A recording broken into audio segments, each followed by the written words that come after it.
Yo, we live. Hello, everybody. Welcome to F.A.W.B, and that stands for Forever a White Belt. In case you're new to the show, I have a very exciting episode tonight. Kind of a follow up to our last episode.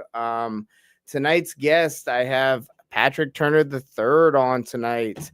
And we'll be discussing, some of the controversy that we had in our last episode. If you haven't seen that yet, it's available now. It's in my reels, I believe, and it's also on the YouTube channel. So check that out. It's the interview I had with Joey Clayson.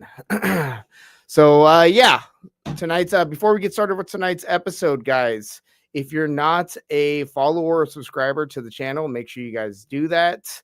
For any sponsors out there looking to sponsor the show, potentially small businesses, competitors, events, whatever, hit me up. Yeah, we're always looking to partner with local businesses and or events to help promote it. Yeah. So anyways, jumping right to it, I'm gonna bring tonight's guest on. I'm gonna get him on here. Hey Patrick, welcome to the show, bro. How are you? I'm good, man. How are you? I'm doing well, man. Doing real well. So Patrick, you've been a lifetime martial artist. Why don't you kind of give us a little bit of your background? What got you into martial arts, and kind of the route that you decided to take with this. Yeah, man. Of course. So I started in wrestling in like 8th grade because I thought I was gonna be like Jeff Hardy and go in there with like steel chairs and stuff, but then it definitely wasn't that. And so I did that for a couple years, and then I kind of fell out of it because of the singlet for the most part. Yeah, right. You ever see that South Park episode, the wrestling one? No, I haven't. I'm gonna send it to you, bro. You'll love Okay. it. Yeah, but then so on like my 14th birthday, my parents got me boxing lessons. So I started boxing and I did that for a while. Yeah, I had like almost, I think 15 matches, something like that. Yeah, until I was about 17 or about almost 18. And then I had a kid and all that kind of went out the window until I was about 22. So when I was about 22, I went and I joined Charlie's Combat Club. So over in Everett, Washington, and then just kind of went from there, man. Now I have a gym, and I was at Charlie's Combat Club for about, I want to say like 4 years, something like that. Had like 3 or 4 fights with them.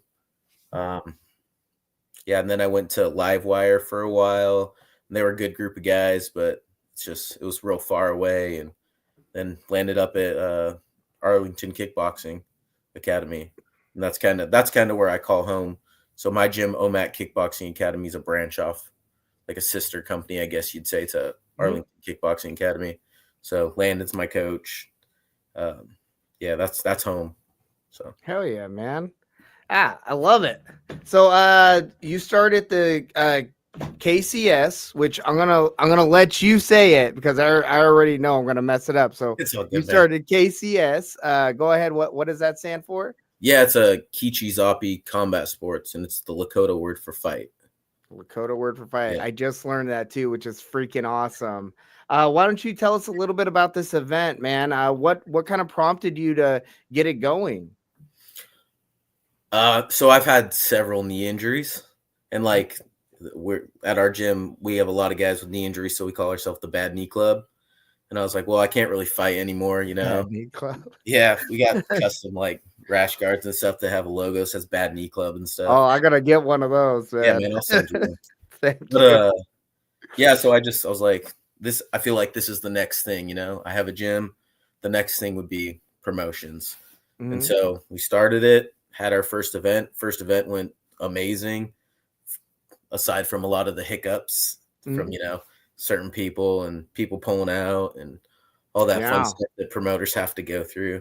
Yeah. What could you shed a little bit of light maybe on what it is that all goes into an event for a promoter? For those people that don't know, like these events, man, they're huge for one, and they're a lot of work. They're a lot of time, energy. Financially, it costs a lot of money, and there's not really a guarantee that you're going to even gain that financial stuff back because you got to put ass in seats. So, why don't you shed a little bit of light on that, man? Yeah, man, of course. So going into this, I had the only real person that I could ask questions was Landon because he has war kickboxing, which is already really established. And so I bought my cage from Matt Kovacs, and he was kind of helping me out a little too, kind of giving me like guidance, I guess you'd say. So getting sponsors, that's a hard one, especially when, promotion coming up. Nobody, especially in a small town. So our town has about 4,500 people over in Omak, Washington. And getting people, who want to give, $1,000 or $500, something like that. And so luckily we had about 3 sponsors. They were all really awesome. They all donated like $1,000, and that helped pay for rooms. Hey, shout out to them, man. Make sure, we'll make sure we give them a nice shout out at the end of this too, man. None of this stuff can be run without sponsors, guys.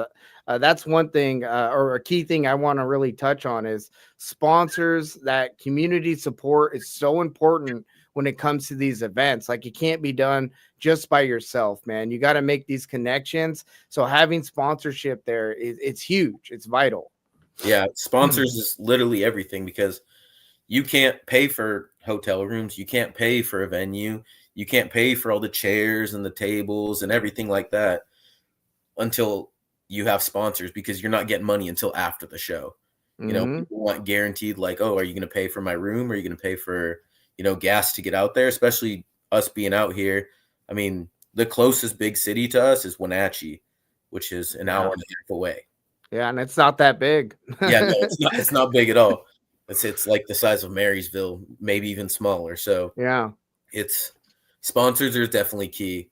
But then you get, then we got to match people, and that's hard, especially when you don't have a lot of people who want to drive the 4 hours away from like Snohomish County. Yakima's 3.5 hours away. Luckily, we had Yakima pull out.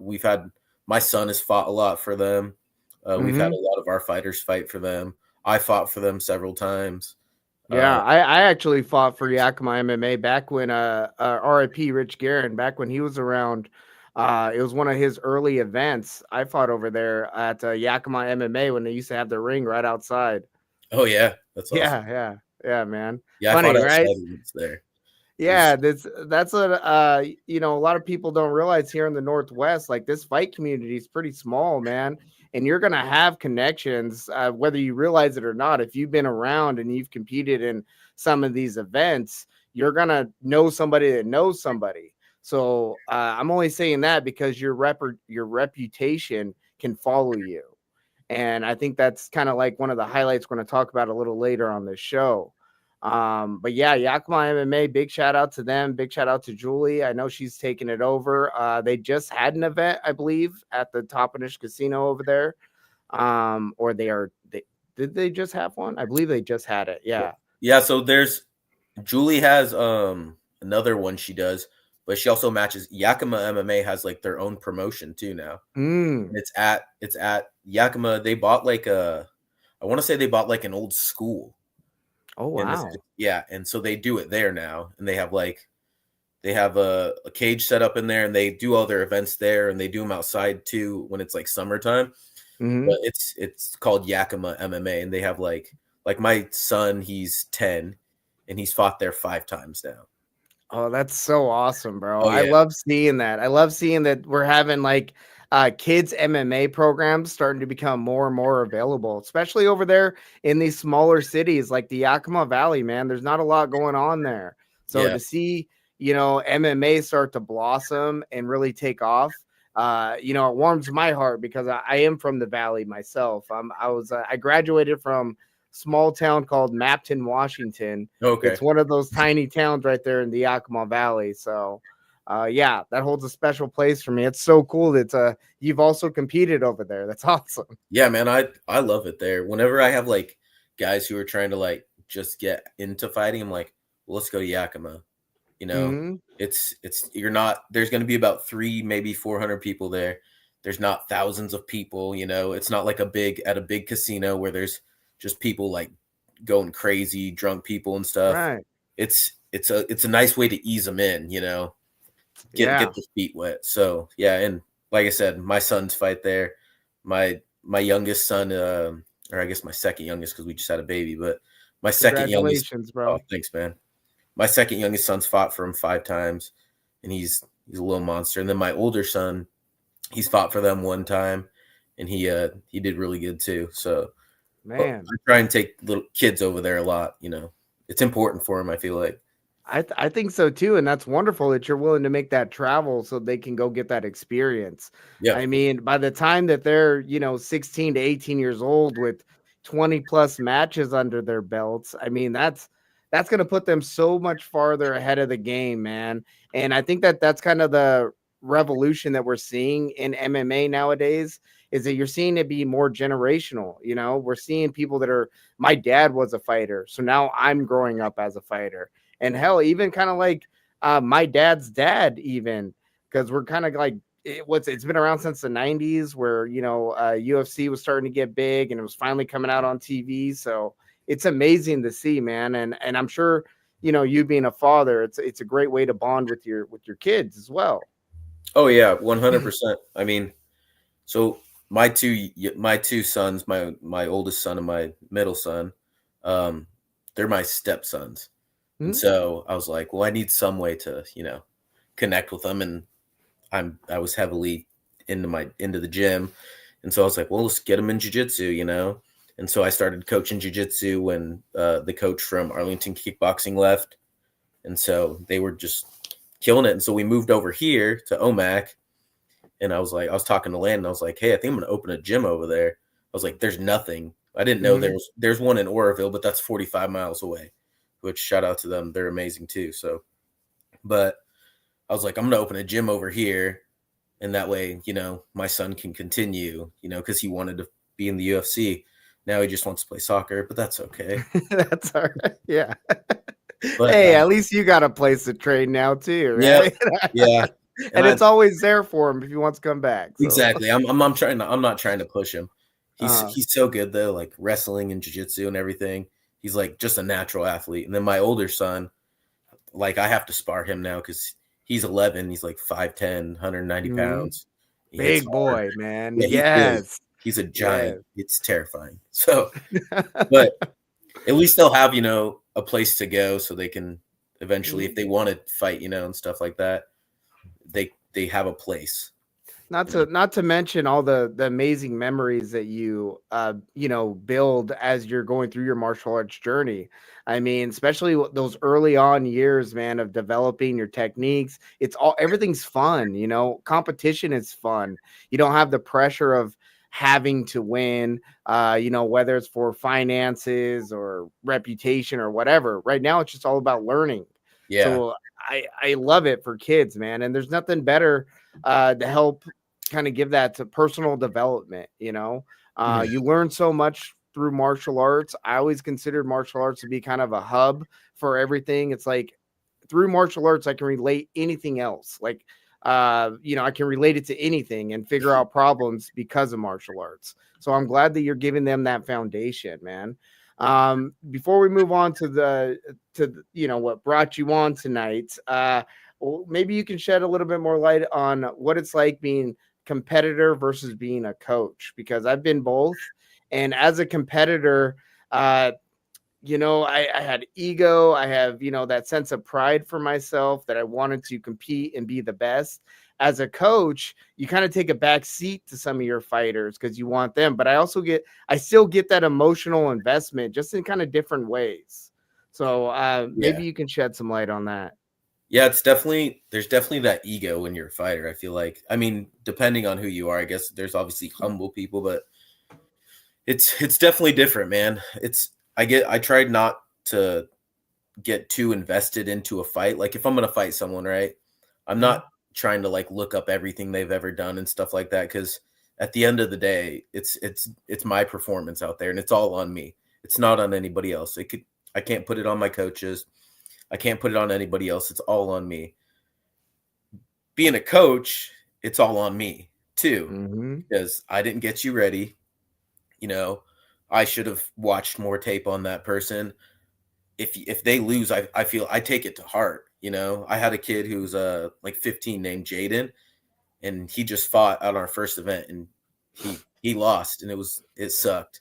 I felt bad for him. It was Oh, it broke my heart. And my one of my assistant coaches, he's like, I want to say like 22. And he's like, I can't wait till that kid's 18. And I was like, okay, calm down. You can't just go beat up an 18-year-old kid. But right? I feel like you get that investment in those, especially if they're kids, Oh, they're big coming up. time. Mm-hmm. So it's definitely so much different, man. The ego when you're a fighter, for me, I was like, I'm gonna go out there, I'm gonna kill this guy, I'm gonna kill his family. Mm-hmm. I want to take everything from him. And then when I go out there and I'm coaching them, I'm like, all right, listen, we have to do this, this, this. He's a great wrestler. It's just such a total different mindset, especially when No. it's your own kid too. So that's rough. Yeah, no, I agree with you, man. I took my wins and losses kind of like hard, but nothing like I take the wins and losses of when my student goes through a really tough loss, or they accomplish something that I see it. I believe in them always, but when you see somebody kind of like they're on that fence, and then you see them kind of find that like fire in the fight, and then Mm-hmm. you see them gain that confidence, man, that's a beautiful thing. That right there almost brings tears to my eyes, because it's like I'm experiencing it through them, and Yeah, I just want them to, yeah, it's a crazy thing to explain. it brings it uh back almost. yeah, that's it. That's a great explanation. Yeah, it does bring it back. It's Yeah, a little bit. Go ahead. when I coached like my son, I remember it was like his third fight, and it was like the first round he wasn't losing, but it was really tied. And I Mm. was like, all right, I was like, I got to figure out how to like get in his head. And I just go out there and he's sitting on the stool, and I was like, all right, what do we can do? And he's like, I want to say he was 9 at the time. He goes, I'm gonna beat his fucking ass. And I was like, all right, dude, there's that dog. Like, let's go. That's it, I was like, let's right? go. That right there just makes you want to. Yeah, Yep, right. Just, that's what you're gonna do. That's right. Oh man, yeah, no, I'm right there with you, brother. Ah, beautiful stuff. But all right. Let's move on to kind of what got you on the podcast tonight. Not that I wouldn't have eventually got to you. Like I said, you're real known here in the Northwest. You're doing amazing things. You're a promoter. You've been a competitor, so definitely want you on the show for sure. But you reached out to me because we had on Joey Clayson. Okay. Let's talk a little bit about how you guys first crossed paths. So I put a thing out into what is it? I think it's like Washington Fights or Washington MMA. Mm-hmm. And I was I'm like, part hey, of that group. yeah, I was like, I got a promotion coming up, OMAC Washington, first one. I was like, I need fighters essentially, who wants to fight? And he messaged me, hey, I'm looking to fight. And I was like, cool, awesome. I was like, I'll get you matched, give me all your info. And I got him matched. Mm-hmm. Go out, we're like, I want to say 2 weeks out from the event. Excuse me. And I get a call or he messages me and he's like, hey, I double booked with Arena Wars. And I was like, okay, well, what's gonna happen? And he's like, well, I want to do your event, but I also, I have obligation to do theirs. And I was like, all right, man, I'll tell you what. I was like, I've already lost so many fights. At that I think I booked like 16, and at this point I was down to 7. Mm. And I was Yeah. like, Yeah. yeah, so I was like, I was Stressful. struggling, especially I feel like if your first event fails, then you're screwed, you know. Mm. So, and I just told him, I was like, if you come to mind, I was like, I don't have any title holders. I was like, I'll make it for a title, because one of my title fights fell out, and I was like, well, I got this extra belt, I was like, we'll make it for a title. He's like, cool, man, I'll let him know. And And then real quick, Patrick, real quick, I would like to add in that's actually kind of common, guys. When it comes to promotions out there, and they're looking to fill the fight cards, and they have a vacant title, that they do offer title shots to first time competitors in their event. Title matches, they bring people in. People want to see the title matches. yeah, And it's not very.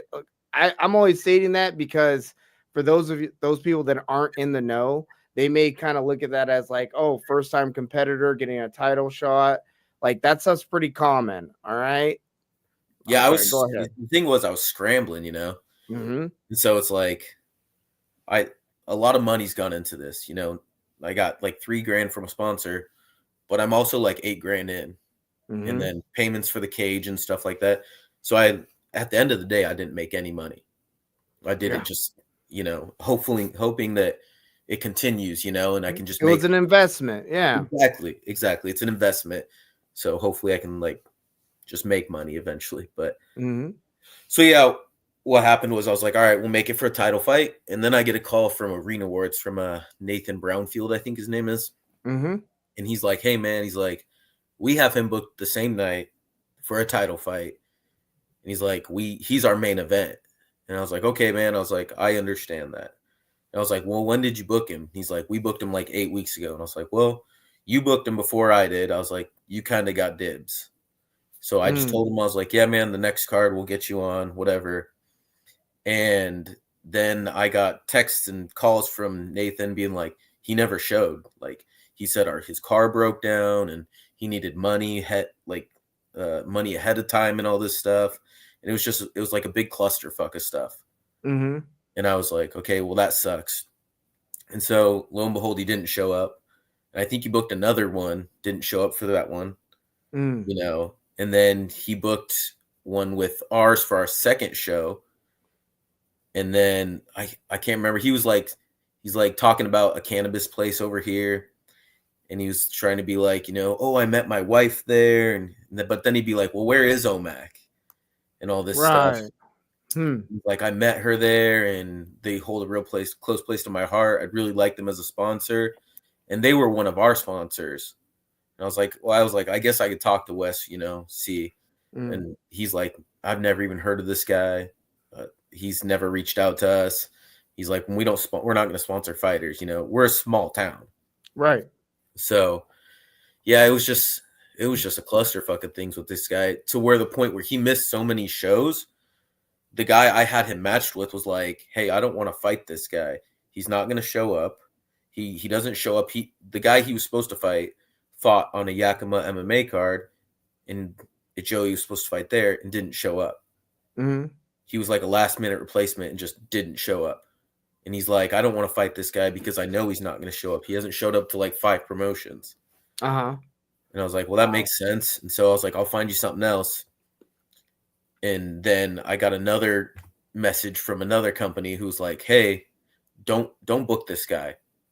And I think it was Pablo Alfonso or Yeah. Alfonso. Yeah. Pablo, Yeah. I can't remember what it is. Mm-hmm. But he messaged me. He's like, hey, don't book this guy. And then another person messaged me like, hey, don't book this guy. I see you have him booked. Like, cancel it. He's not going to show up. And that's when I was like, it's just not going to work, man. You can't be trusted. You don't follow through with your word. And I can't put money on you and like invest into you if you're not going to invest back. And if you're not going to show up, then it screws me in, at the very last minute. Yeah. And it seems, I mean, from your perspective, it seems like you've given him plenty of opportunity to show up and, perform and all that. You're even willing to, help him by talking to, somebody that was a potential sponsor. I mean, that to me seems like a lot coming from a promoter, man. Do you do this for a lot of the competitors that come through? Are you willing to, talk to people and, kind of put your reputation on the line for them? I'm willing to help people out if they're willing to show up and put on a show. Like if you're trying to find a sponsor and they're like local here and you don't know them, yeah, and I know them, then I'll kind of, reach out to them. But I'm not going to just go look for sponsors for people. Right. Other than like my own fighters. I'm too busy trying to find sponsors for my own show.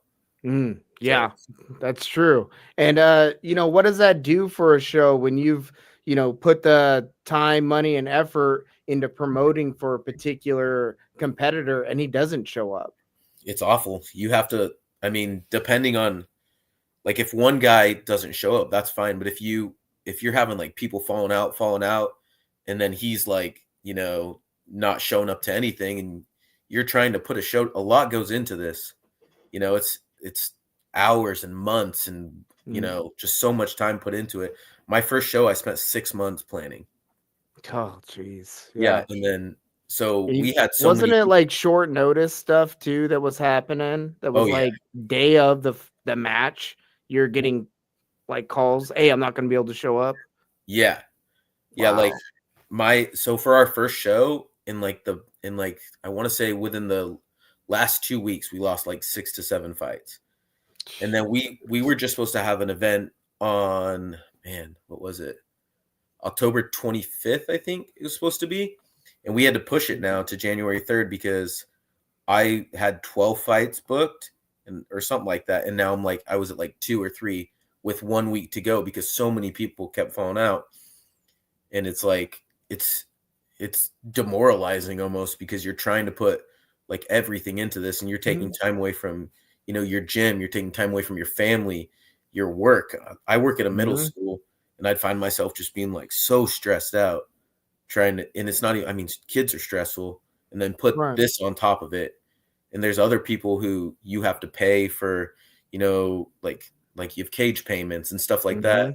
And they're like, well, what does this mean for me? And I'm like, I'm doing the best I can, but there's so many people pulling out and then someone just being so flaky, for other people too. And it's like, you clearly don't care about anything other than your, reputation. That's not even really a reputation in a good way.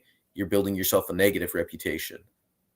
Yeah. I mean, and it's following you. Like we said earlier, I mean, this is a pretty tight-knit community, so these things can follow you. Do you think that there's any, I guess, any kind of would there be a redemption for him in your eyes to potentially come back and compete one of these days? Or is it just like you burnt this bridge, man, and we're done with you? I won't have him on. I think that, in my opinion, go do some jiu-jitsu tournaments. You're going to spend your own money. You're going to go do the Rev or go do the Spokane Submission Series, something that where you can get your name out there somewhat, I guess.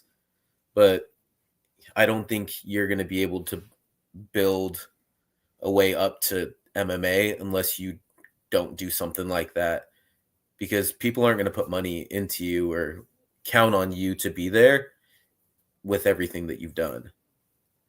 So yeah, go do some jiu-jitsu tournaments. Yeah, I know that he signed up for November 15th. Again, local show here. We'll see if he shows up or not. I mean, he said he's going to. I believe his strategy to kind of gain some redemption is showing his consistency, showing up to these matches. But again, if you already have this name now, good luck getting into any event. Like a lot of, like you said, time, money, energy goes into these events. And from my understanding, Patrick, I mean, you're doing this to create opportunities for competitors, right? I mean, you're not making a ton of money at this. Hell, if anything, right now, it's all an investment to eventually, maybe get something back, but you're not trying to become a millionaire off doing this stuff. A lot of this is because in this area, there's not a lot of competition here. So if we have an event that can give exposure to the fighters in this area, so they don't have to travel 3 hours away, a lot of your local guys can go to this event and get that exposure that they're looking for. So it's very important that competitors know that. Like, I think sometimes there's that little tension between promoters and fighters a lot of the time. And some of the times I think that that's just because of miscommunication, maybe some ignorance on the competitors or maybe even the promoters.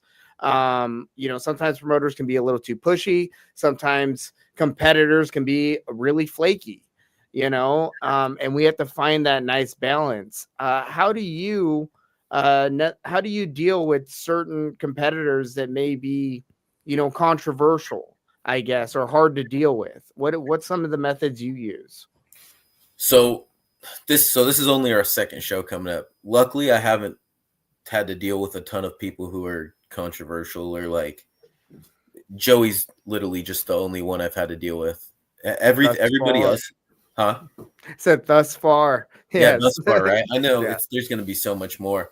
I got one guy that I matched, and I feel like he's kind of doing that. But this guy's had also like 4 fights, so I'm like, well, maybe he's just, I don't know. Maybe he's just a diva. Maybe. Exactly. I always tell tell promoters and stuff that you know, fighters can be a lot like strippers, man. They have that diva mentality because you know, it's like you're both using their body to make money, all that stuff, and they think pretty big of themselves sometimes when it's like, hey man, these events are bigger than any one match or any one person. Be a part of the community and the community will support you in return. Yeah. Yeah. Luckily Joey's the only person I've had to deal with that. But I so my coach, Landon, has a very much don't trust no one, don't take no bullshit attitude. And so Mm-hmm. I very much feel like I'm having to put that on to myself. And I try to be like, all right, I'll give you a chance, man, you know, especially because I try to be very involved in our community here in OMAC, Mm-hmm. like especially like working at the schools, you know, my gym, trying to bring MMA here. I'm the president of the youth football league here. So I'm trying to bring stuff here. But I feel like there's a point where I'm like, I have to be like, all right, you've asked me to fight a ton of times. I've tried to match you. You've turned down like 15 fights. Well, fuck you then. You know, Yeah. I don't have time to deal with you when I can match all these people up and I'm asking all these teams like, hey, what about this? What about this? What about this? And they're like, okay. And then you're like, no, no, no, no, no. And Mm-hmm. you have 3 fights under your belt. You Yeah, know, it's exactly. I'm not you, just dealing with you, buddy. I have to deal with, you know, 12, 13 other competitors. It can't be all about you. yeah, exactly. Um, that's kind of crazy. I think that's a concept that some competitors need to get in their head too. Like I said, it's not just about you guys. It's about the event. So when you go to these events, like understand that you're not just taking something from it, that you're also trying to contribute something to it. That's how you build up. You know, iron sharpens iron. We've heard that before. That's a good way to look at these events. They're trying to help you rise and you're trying to help them rise. When you really think about it, if you're showing up to an event and you're putting on a solid performance and you're getting known for that event, you're also getting that event known. And again, if you guys can help each other build, you'll go further. I So agree. I think you're doing some wonderful stuff over there, Patrick. I mean, you're involved quite a bit in the OMAC community from what it sounds like. It's really unfortunate that you have to you know, deal with some competitors that you know, lack, for better words, integrity. You know, I know it takes a lot of money. I know it takes a lot to throw these events on. So yeah, man. Any kind of like final thoughts you can give to, or a piece of advice you can give to any up and coming competitors? Don't be picky. It's your amateur career, you know. Obviously, you don't want to fight someone who's like 12-0 in their amateur career and you're like 1-0, but just don't be picky. Like Mm-hmm. just get out there. It's just experience, you Mm. know. And obviously, when you get that experience, you want it to be a good experience. But there's going to be ups and downs, and you can't just be picky. My first fight in MMA was against Rain Wells, and I took it because it was on my birthday, and I was like, hell yeah, let's do this. Yeah, And yeah, it was like 170 pounds. I'm 5'5". I should not be fighting at 170 pounds, but I was like, whatever, you know. yeah. And then Bowling ball, bro. Let's do yeah, it. yeah, exactly. But just you can't be picky, you know. Yeah, I love it, man. That's great advice. Get out there and get that experience, Yeah, if you guys. want to fight, go Yeah, fight. Like yeah. show up That's and it. fight. One of our instructors over at the gym that I coach at, he always says, if you want to learn how to swim, you got to jump in the pool. And that's just it, man. You got to get in there and see what you can do. Demonstration, sparring, all that's great, but you never know what you're going to really do under duress until you really put yourself in those situations and see how you're going to react, because it's really the speed at which things are happening that really throws people off. Yeah, I think you need to adapt to that, and matches help you adapt to that a lot faster. So I agree. definitely encourage it for sure. Well, Patrick, before I let you go, first of all, I appreciate you coming on here and clearing some things up for us. You've been an amazing guest. Before I let you go, though, why don't you tell the people how they can find you? And let's talk about this next event real quick. Yeah, man, of course. So we have OMAC Kickboxing Academy on Facebook, on Instagram, on TikTok. Um, Kichizapi Combat Sports on Facebook, Instagram. I don't have a TikTok for it because honestly, I don't even use my OMAT kickboxing TikTok. I feel like I'm too old for it, and I'm in the same boat, bro. it's just so hard to like. There's just so many social medias, but oh yes, yeah. Our next event is January 3rd, and it's at Wenatchee Valley College in Wenatchee. I have so many good fights that are lining up right now. I'm waiting on pictures from some people so I can put posters out. But we're gonna have hopefully 3 title fights. I got the Valentin Kim's coming back to defend his 170 title. There we go. So, yeah, and he's an awesome guy. He's from Canada, and a lot of the fighters actually on our cards are from Canada because those Canadian guys are tough too. Yeah, man. dude. It's about an hour from us, so which is nice because we're real up close to the border. Yeah, we get a few of them that come down and compete over at the scrapyard. Oh, and nice. They'll come through, man. And I don't know what they're doing up north, but those guys are tough always. Yeah, Valentin actually fought a guy who is at the scrapyard, Baylor Black. Oh yeah, Baylor. They fought for the 170 title, and Valentin beat him. So, there you go. Yeah, I think cool. Baylor is actually the current 170 MMA title holder at the scrapyard. How was the match? Was it a good match? Yeah, it was good. It went all through all 5 rounds, and it was good. Mm-hmm. You know, Baylor's he's a tough wrestler, man. He's a real tough wrestler. He is, and he was wrestling good. I cornered him because he didn't bring anyone to corner him. Mm-hmm. He just gassed out. He was just getting too tired, but it was really good. It was a good show. So, but our next one's going to be so much better. I'm putting so much more, I'm investing so much more into it. You know, we're going to be at the college. It's not, just they have a pickleball arena here that we did it in, which is awesome. It holds like 700 people, but the college is going to be, way better. It's the evolution, man. And as you keep going down this route, that's what's going to happen. You're going to keep evolving. More doors are going to open up. You're going to have new competitors that are going to come through. Opportunities are just going to be there, man.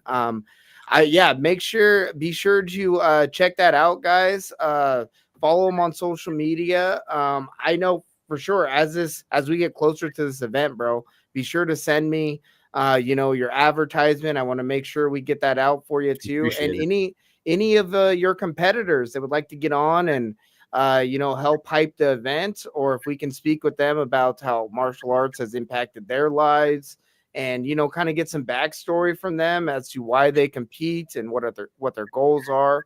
I'd love to have them on, man. Like I said, I'm all about connections and meeting like-minded individuals that love martial arts. I mean, that's what I love. So if we can find some common ground, I'd love to talk with them. Yeah, man, that'd be awesome. I'll let them know and I'll share their stuff with you too, so that they can get a hold of you. Hell yeah, bro. Awesome. I appreciate that, Patrick. One more time. When is the next event? Let me get January 3rd. January 3rd. Yep, at the Wenatchee Valley College in Wenatchee. So it's going to be a good one. Can't wait. January 3rd. Make sure you guys check that out. Patrick, thank you very much for joining me tonight. Man, thank you for clearing up a lot of stuff that was said on the last podcast. If there's any other promoters that would like to reach out to me and get on, please do, guys. Like I said, we're all about connections here.